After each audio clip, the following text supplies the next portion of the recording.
Today is July 13, 2013, and my name is Veronica Lamas. I am doing a short interview with Salvador Serrano, who is an intern with the Boulder County Latino History Project in summer 2013. This interview is being recorded for the Boulder County Latino History Project and the Maria Rogers Oral History Program. The interview is being filmed by Daisy de Luna. Please tell me when and where you were born. I was born on January 15, 1996 in Guanajuato, Mexico. Can you tell me a little bit about how it was growing up? In Guanajuato? Well, in Guanajuato I was only from 1 to 4 years old, so I really don't know anything, because then I came over here to the U.S. Okay. So, When did your family come to Colorado?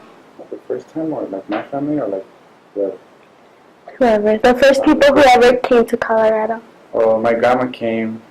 I know it was earlier than when I came, so it was like 1998, around then. Okay. Where were they before that? They were in Guanajuato too. And when did your parents come here? Why? When? Oh, we got here in around summertime of 2001. 2001, around. Okay. And how you said you were 4? Yeah, I was from. Okay. Why did you come here to the United States? Why?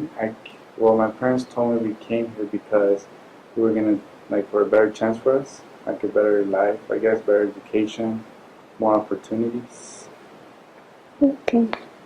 Has your family stayed together in this country, or are there other people living in other countries? There's other people living in other countries. Oh, in Mexico? Yes. Who is? Well, my grandma and some uncles went back to Mexico. Okay. Where did you go to school when you were younger? Where? I went to Columbine, here in Longmont, and then Trail Ridge Middle School.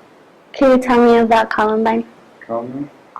Well, Columbine, I went there since kindergarten all the way to 5th grade, and it was pretty great. It was amazing in my childhood. Why was it amazing? Everybody knew me most of the time, and I guess the recess and all the friends, we were all close together before that. Okay. What about middle school? In middle school, well, I had to start all over, I guess, because Charles was a new school here in Longmont by the time, so new people were there, new schools, new friends practically. So it went pretty good too. Mm-hmm. And in high school? Now I go to Skyline. I'll be a senior, and it's pretty good. I mean, it's not the same as middle school and elementary. I mean, you're more by yourself. You're on your own most of the time, but you still have friends. Have you had any challenges there? What kind of challenges? Like teachers being not supportive or just anything? No, most of the teachers that I got are pretty nice. They some know my brother since he went there too, and well, they've been nice to me. I haven't no rude teacher there. They're pretty cool. And the students and your peers have been very good, or? Yeah, my friends are good. I think some of them are good, some are not. But that's their life. Okay. Yeah. Have you ever felt disrespected in any way? From any person? Yeah, in school. In school? In school, no. I mean, streets sometimes, but that's always regular. Can you give me an example of that? Just as the service. In a restaurant, you see the white person sitting, well, their family sitting over there, and your family's over here. And it's not the same. You know, it's not the way they talk to you and the way they put everything out. It's not the same as they do to other families. How is that different? How? What do you mean? How are they treated differently than you are? Because of just the attitude, the way of speaking, the way of telling them, are you ready to order the nice stuff, I guess. Because I'm not saying that every restaurant is the same like that, but I have like some restaurants I've been. Okay. Have your teachers like persuaded you to go to college? Yeah, they actually have. They always like ask me like what do I want to do when I grow up or when I get out of high school. Okay. They gave me some classes where I could get help. Okay. And where do you plan on going to college? Where? Well, I don't know yet. Like I want to be in architecture, but if not, I'll just study for medicine. Okay. And why do you want to be an architect? Why? Well, because I know how to draw. I know how to like design stuff. So I think it'll be pretty easy.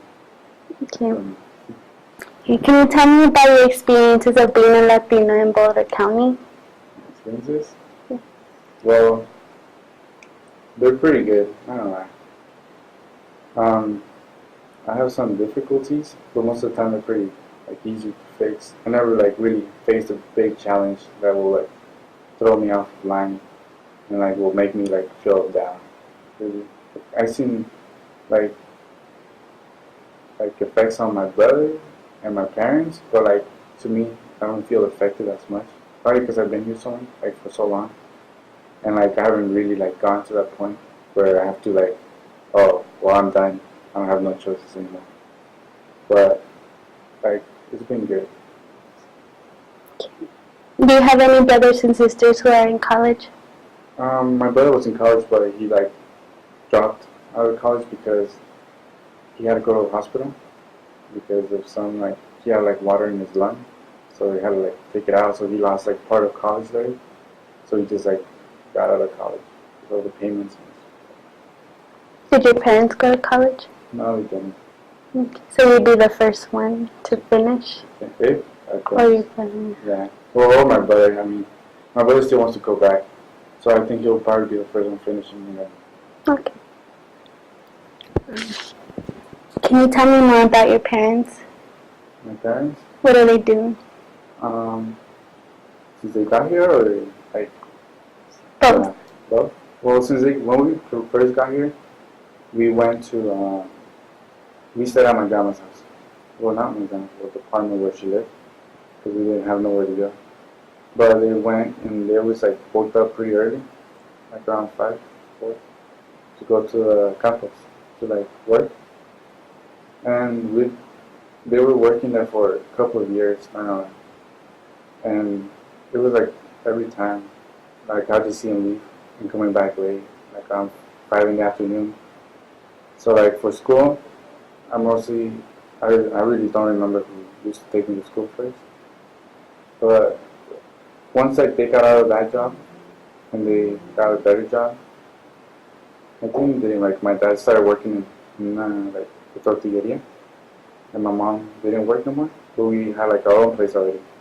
So she like took me all the time to school. Even if we didn't have a car, she would like walk me all the way in the morning. So I always had my mom like right next to me. And then like we moved like houses a lot of times. And like one time I remember like my dad used to work in this factory where like there's like fresh products like fruits and vegetables and stuff. And like that's when it was around 2008 where like everything like the economy went down like bad. So he didn't have a job anymore. So we had to like make tamales to live. Like people go and sell like burritos or like tamales to like anybody. And then like that like took us off like some struggles that we had to do. So it was nice. After like that, he got another job where he like did cement, and he was there for a couple like 2 or 3 years. Where now he has a new job right now, and he works in Fresco Food. That's how the corporation is called, and they make like those organic granola bars. And my mom works in this tortilleria, and like right now it's pretty good. Like they're really nice to me. They've been taking care of me since I was small. I mean, they like always try to like make me go higher level than them. Like they always try to get me the best. And I appreciate it.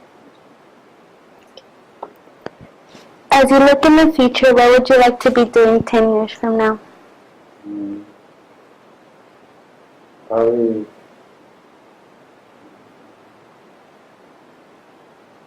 helping my family. Well, my parents mostly. I told my mom I'll be there for her all the time. And probably me having a family and working like on my dream job, I guess. Or still in school, I mean. It wouldn't matter. I'll be living. What's your dream job? It was in architecture.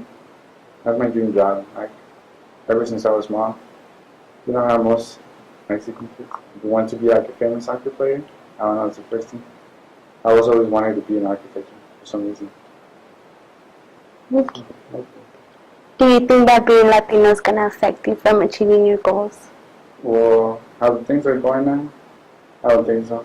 Since like there's not much racism and like how the country's changing of all the like what do you call it?